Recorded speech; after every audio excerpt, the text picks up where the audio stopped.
Hello and welcome to the Fossil Huntress podcast. Today we're going to talk about where to find fossils in the fields. We talked a little bit about what a fossil is. So it's an organism, a plant, shell, tooth, bone that's been mineralized and left behind, and either in the shape of the animal or in the footprint or impression that they left. We've talked a little bit about gear that you might want to bring into the field with you to keep you warm, dry, safe, fed. Now we're going to talk a little bit about where you can best find fossils.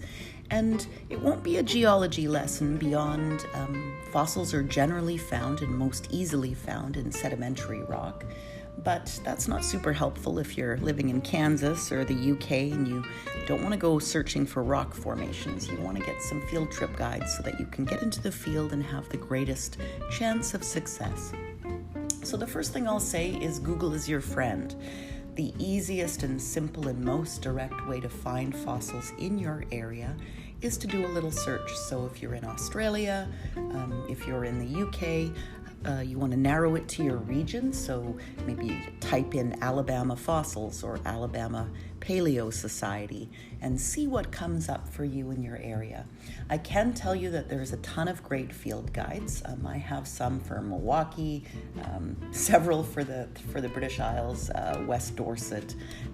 If you're on Vancouver Island, West Coast Fossils by Graham Beard is a gem of a book.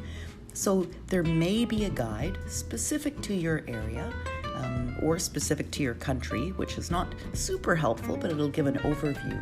But it's highly probable within your state or province somebody's done some work and published. They may have published looking for something that is not a fossil. So they might have been doing some looking for some coal resources from the Geologic Survey, and they note the fossils that they found in that area, or they may have written something very specific. The other thing I can tell you is you want to get out with like-minded folks. So if you've been out collecting on your own and having some success, that is awesome.